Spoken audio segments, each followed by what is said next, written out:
As more and more begin to know, the status quo has got to go. They're bound to say yes to a man named Dr. No, a man who makes the establishment panic. Grassroots are growing way too wild, too organic.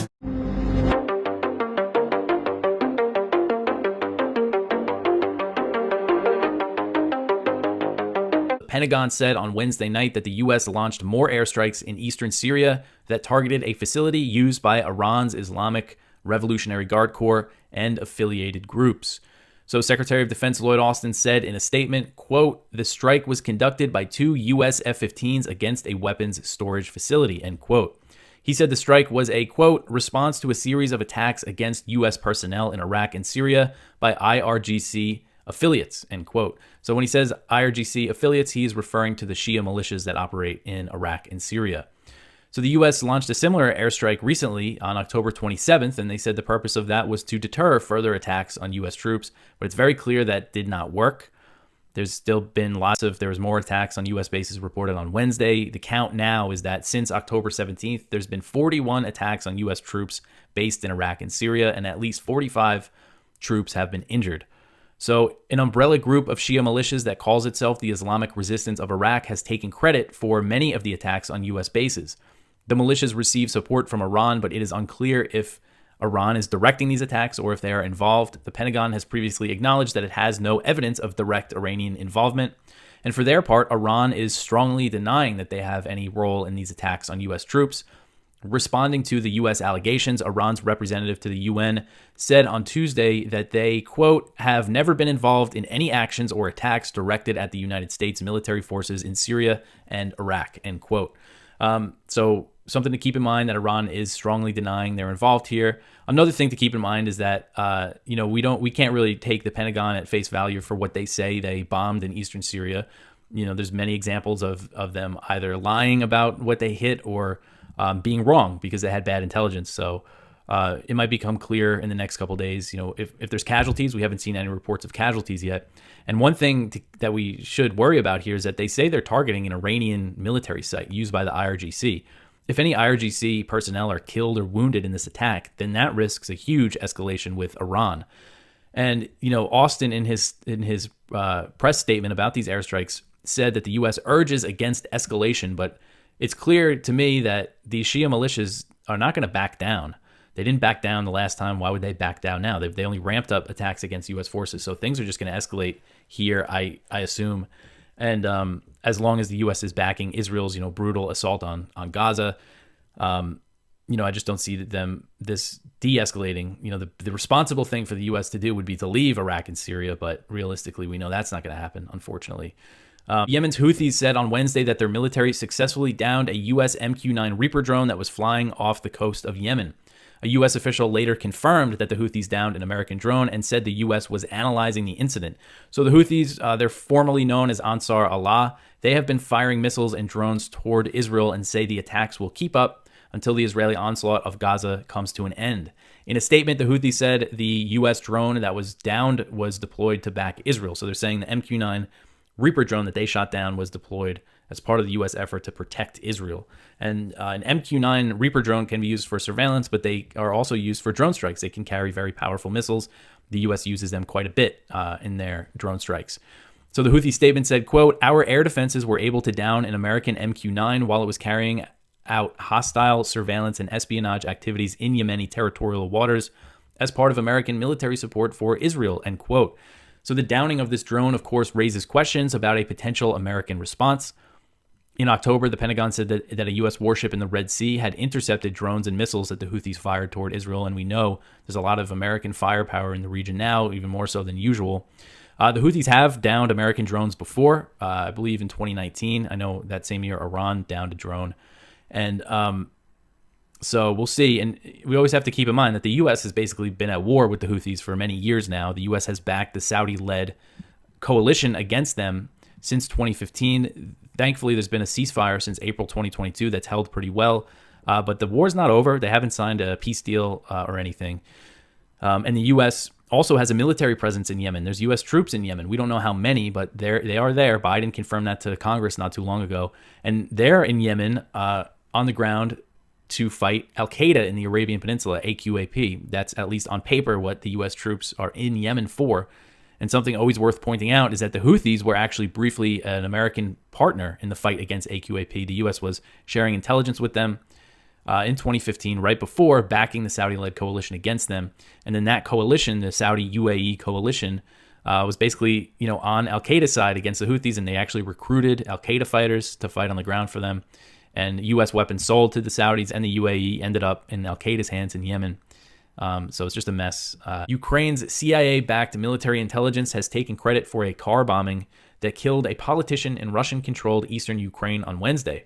So this guy's name is Mikhail Filiponenko, probably pronouncing that wrong, and he is a member of the local Russian-backed legislature in Luhansk, and he's a former police chief. He was killed in his car outside of his house. He was born in Luhansk. He was Ukrainian-born, and he joined the separatists who declared the creation of the Luhansk People's Republic in 2014, following the coup that ousted former President Viktor Yanukovych in Kiev. So according to AP, he had actually survived a previous car bombing on February 21st, 2022. So they've been after this guy for a while, and that was 3 days before Russia actually invaded Ukraine. It's an example of how there was a war going on in eastern Ukraine before the Russian invasion. Here's Gerald Salenti with today's trends in the news.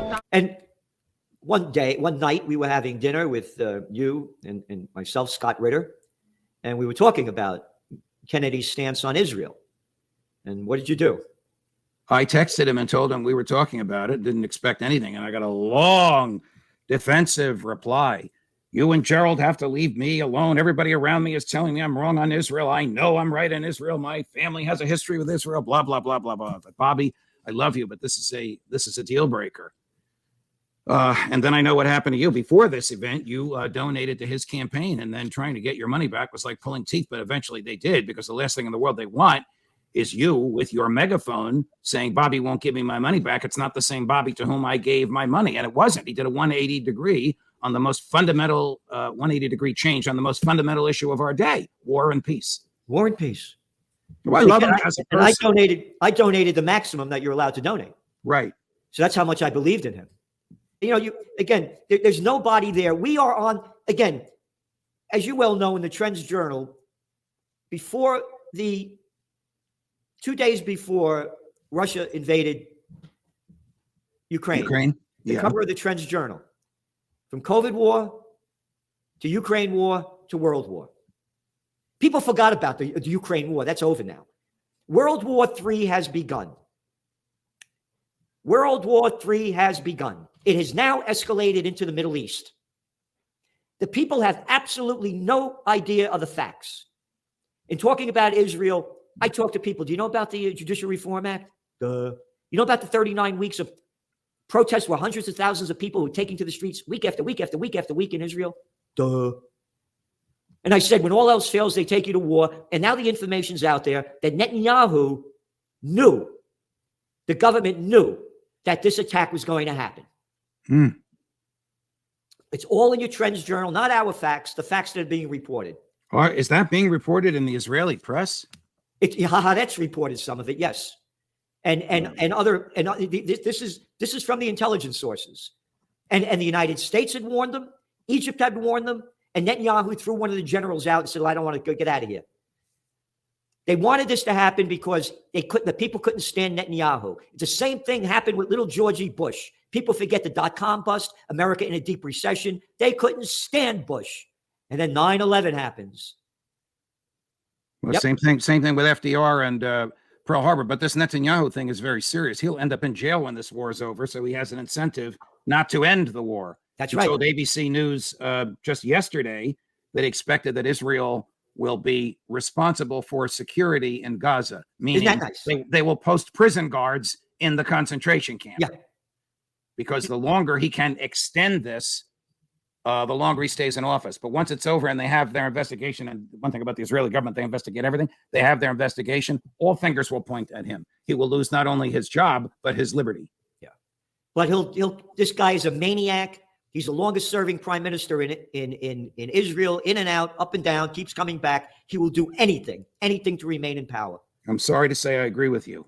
I say sorry because that anything includes the destruction of innocent human life, which happens as we speak, including the lives of Israelis. Yeah. You know, when this is the tyranny of the majority, people accept as legitimate what majoritarian governments declare, and the tyranny of the majority is often worse than the tyranny of a madman. Everybody knows the madman is mad, but most people give credence to the majority. Yeah. And we have the madmen in charge in a country near you. Look at the little freaks. And by the way, your article that's coming out tomorrow, this is what everybody should read. And you find more, by the way, you go to the judge's channel, and you got to see the people that he's putting on there day after day, week after week, month after month, year after year. Judging freedom.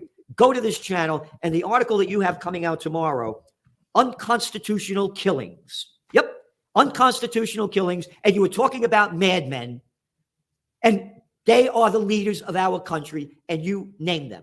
I'm talking about George W. Bush and Barack Obama and Donald Trump and Joe Biden. Trump the least, Bush the worst, but now Biden dragging out. I point out the people he killed with drones and crowed about it, but now dragging us into two wars, neither of which has been declared by Congress. They have a real albatross on their hands with Ukraine, Gerald.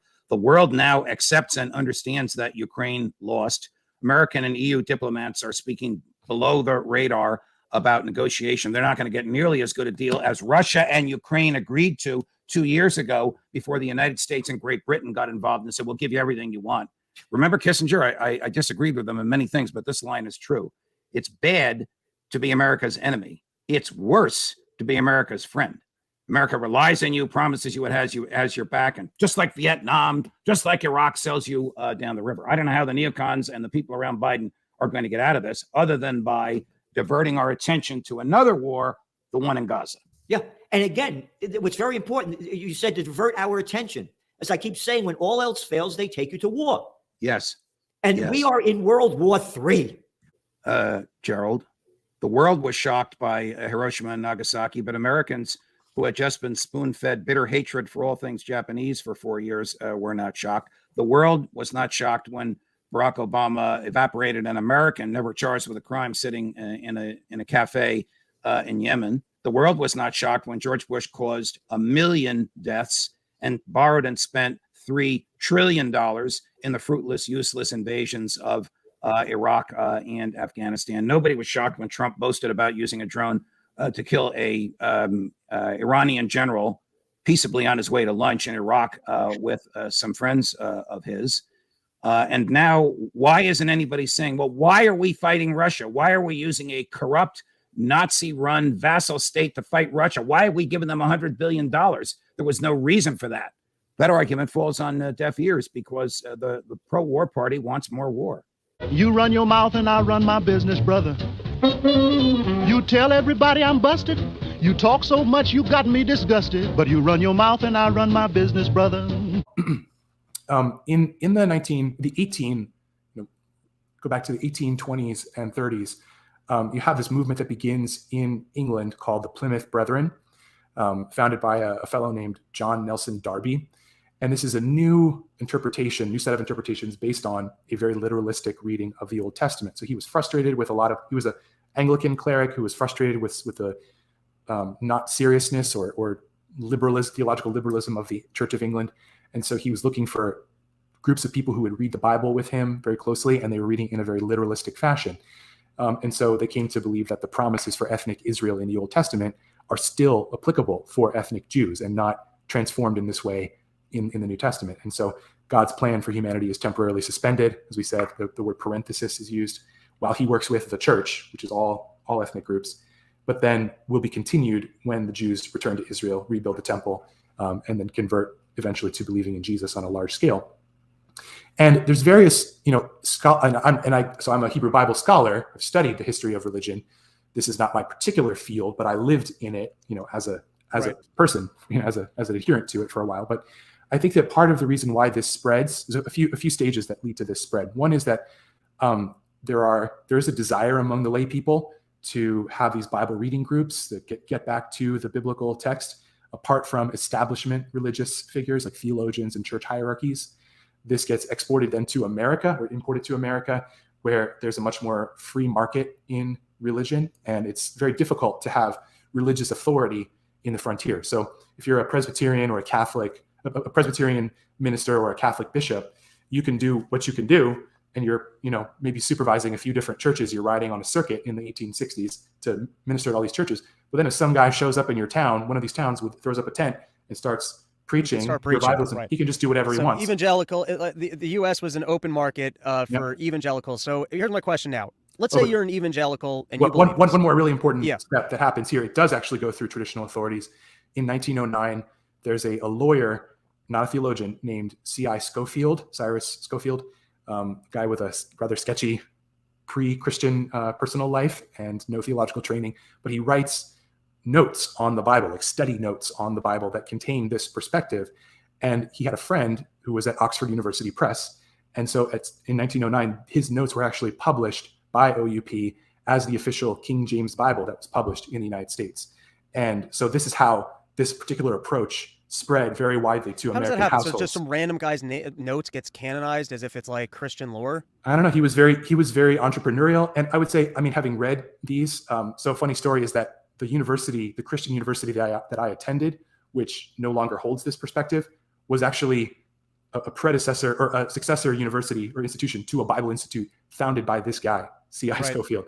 So we had to read these notes when I was in college. We had to read the Bible along with these notes, even though most of the professors didn't take them that seriously anymore.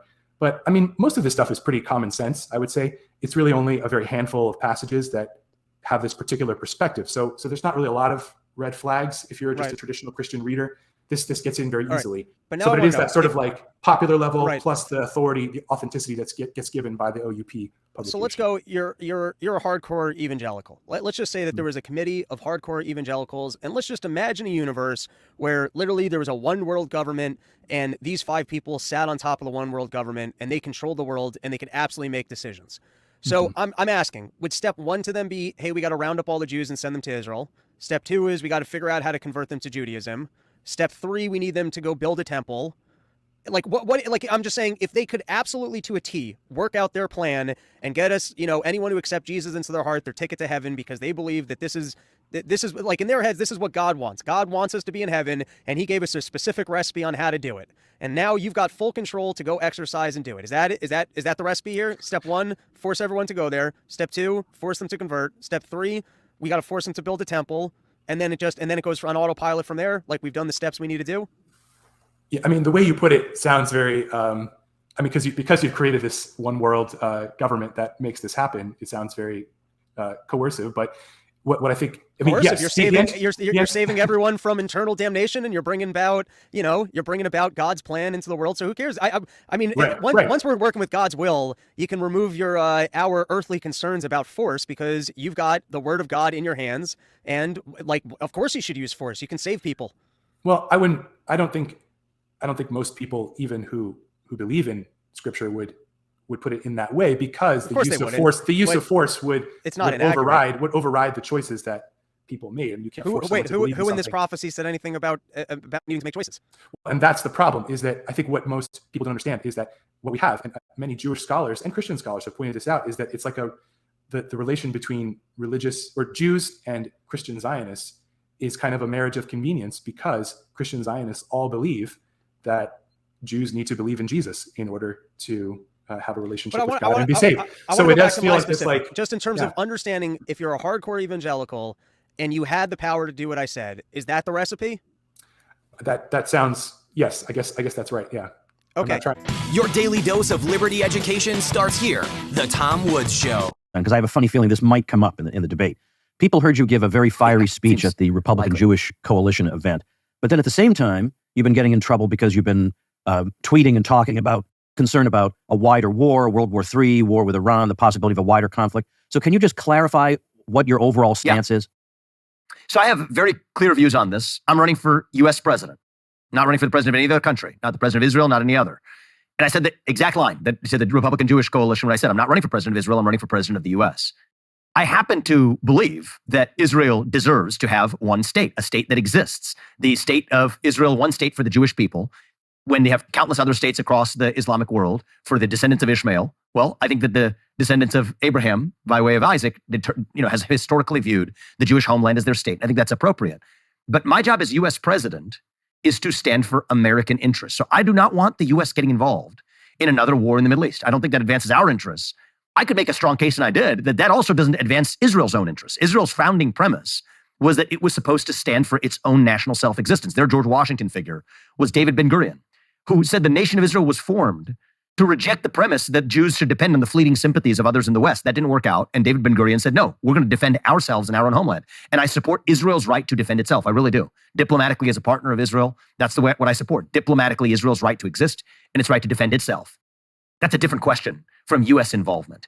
And so my view is the U.S. should not get involved in another conflict in the Middle East that doesn't advance the U.S. interest. To the contrary, we're now learning that we have troops in places like Syria and Iraq where we were told, or at least it was suggested that we had left. Now we realize they're sitting targets. We shouldn't be there. That's my punchline focus. I think it is absolutely clear view. It doesn't fall in one of the other neat orthodoxies of the Republican Party or otherwise, or opponents to the Republican Party. It's a pro-American view that says my moral obligation as your next president is to the citizens of this country. That's my exclusive moral obligation, not to anybody else. That's why I favor ending the Ukraine war, stop funding Ukraine, deliver terms of peace, a reasonable peace treaty, a reasonable peace agreement that would allow Ukraine to have its sovereignty intact, but otherwise end this war. And it's also what I say here in the United States is that our message to Iran should be, you stay the hell out of this, we stay the hell out of it, and let Israel get the job that it needs to get done without us interfering in either direction, either in the direction of getting militarily involved to fight some war, or in the direction of getting involved to constrain Israel from defending its own homeland. The U.S. needs to stay out. That's my view. Again, Nikki Haley, who does not like you, by the way, wasn't satisfied with your answer because it looked as if you were saying nobody should be getting foreign aid from the U.S. And then it became, well, with Israel, when they say they don't need it, then we'll stop giving it to them, which means never. So the concern that I don't think it means never is the thing I would say there. I can make that. I'll make that case to you. But here's my view: stand by prior commitments. If we made prior commitments, stand by them. And implicit in that aid was a standing $3 to $3.8 billion commitment to Israel. Now, I could make a case, and I think that many in Israel would find it persuasive, that it's not even helpful to Israel, right? Because then the U.S. is meddling in their affairs, telling them what they can and cannot do. So I don't think it's good for either party. And I think there should come a time where it is both in the U.S. interest and in the Israeli interest to say that we don't want this level of meddling. My rule of thumb, Tom, for any new aid, and I'm against the $14 to $16 billion aid package for Israel that's making its way that the House just voted on. I'm against that. And the reason why is I don't think that we should be giving foreign aid to any country whose national debt per capita is less than ours. Just think about that. We have more national debt per capita in this country.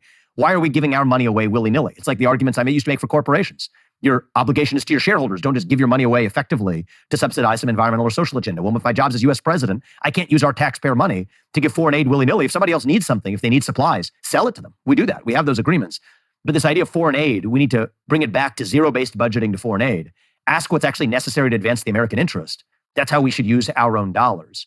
So my view is I'm against any new aid funding this war. Stand by prior commitments that we've already made, because I do believe that, even if there were, I would say, decisions made in the past, whether or not I agree with them, I stand by the decisions we have made in the past. And I'll respect that. That's part of what it means to, just be a trustworthy actor.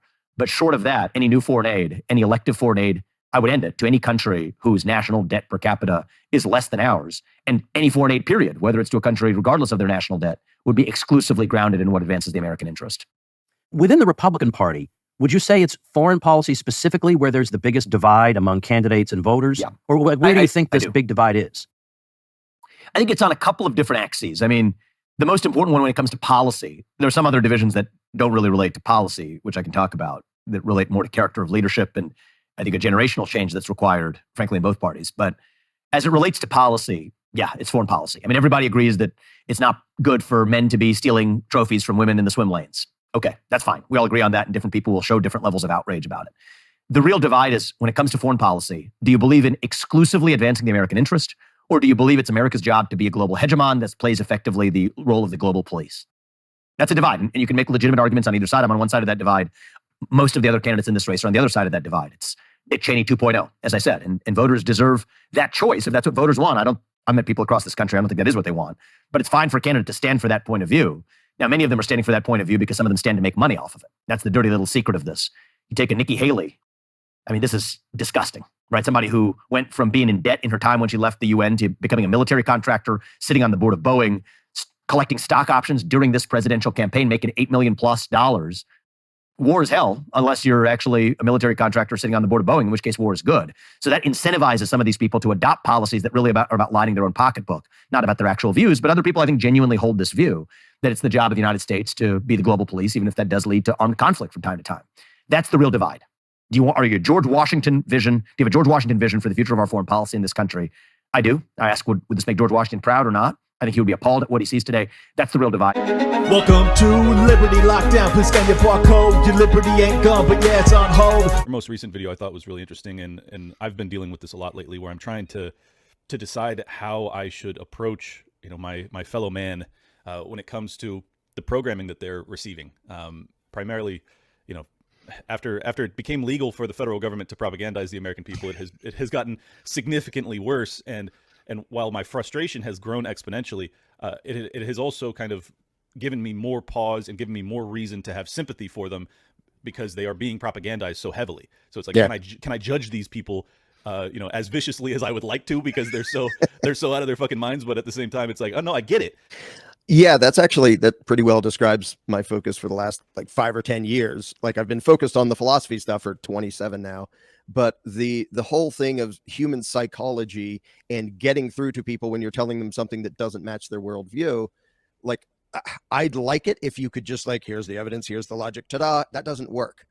And so I made a course called Candles in the Dark, which is about how to talk to people to bring out from them the part of them that already understands freedom and all that.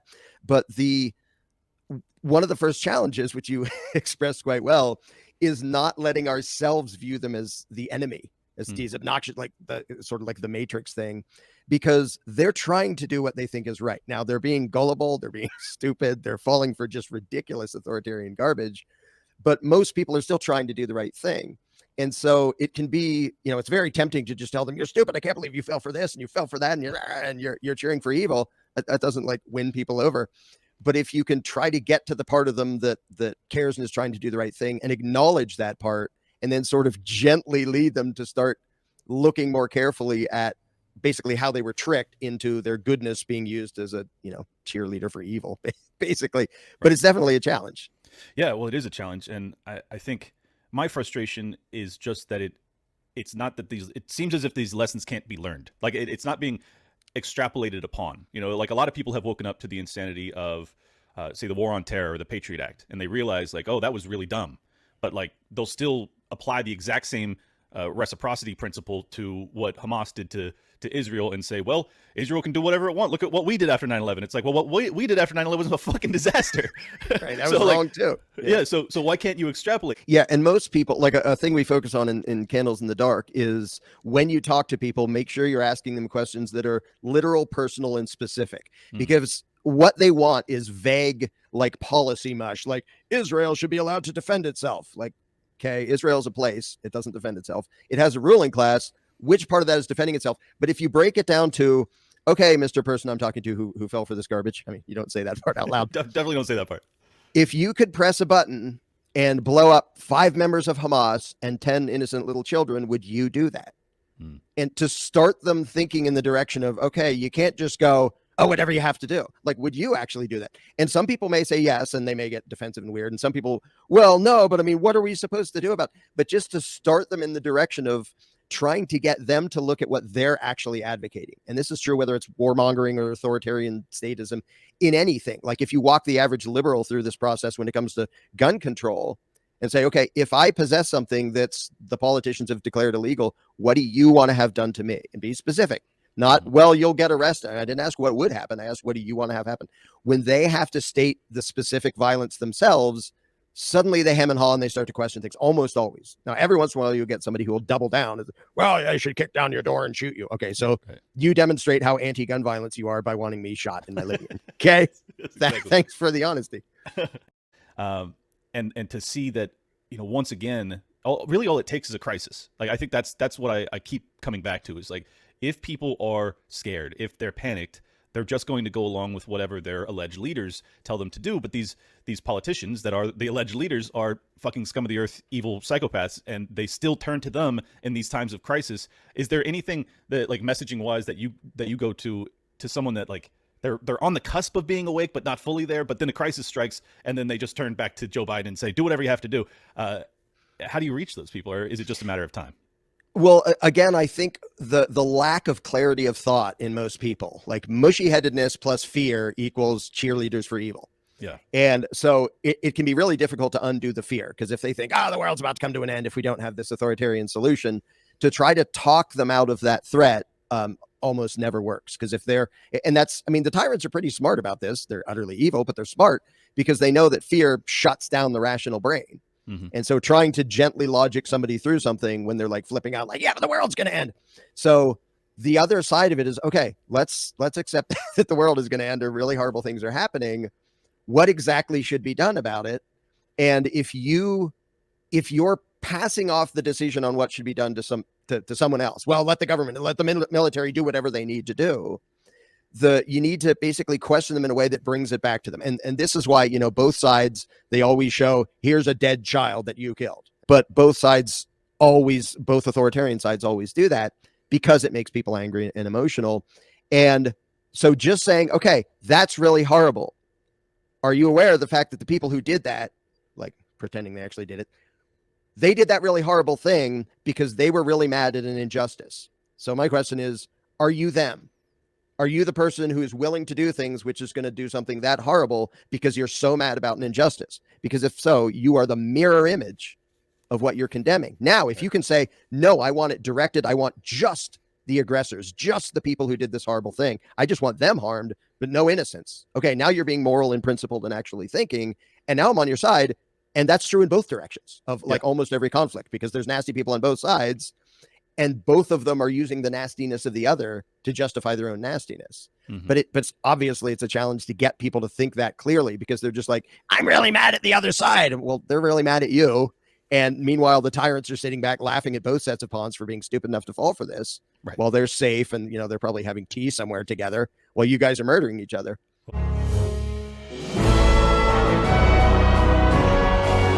But listening to debates, I listened diligently, and I came away with saying not a whole lot is going to change. I wasn't saying, well, there were 5 of them in there, and I would say, well, this one was, if we had to take one, this is the one I would take. That would be hard for me. There's maybe 1 or 2 I might put at the bottom of the list. That's easier to do than to put somebody at the top of the list. But that's why the situation with a bankrupt country, financially and morally, there's not much to offer, because they all endorse a basic principle that I, in a way, detest. And the principle that pervades all philosophic positions who want significant government, that's interventionism. Yeah. The government's role, the people to give this authority to the government's role is to do these things, make us safe and secure. And I would say that I think most Americans sort of like the idea of the empire. They might want to tinker with it a little bit, but they like that. They feel proud about that. And there's lots of things I feel proud about America, and I'm glad I'm here. Yeah. But it's not because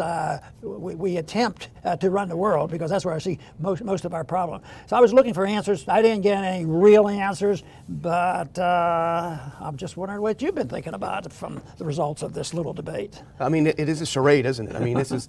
I mean, it's almost like we're a non-serious country. We're pretending that these people were significant that were up there. None of them have a chance whatsoever of beating Trump at all, and it's sort of a whole pretend thing. And they all come out and they look the same. They say the same things. And meanwhile, you have Trump holding this massive rally, lots of cheering. It's a full audience here, and there's just no energy in the room with the GOP. And that's your earlier point, by the way. I do owe Elon Musk a thank you, because without his Twitter/X, I wouldn't have been able to do anything, because I did not watch it, but I did watch some good clips. But it's a complete charade. It's so superficial, everything they said. I mean, here's an example. Frank Luntz, who didn't like you very much, if you remember back when you were running.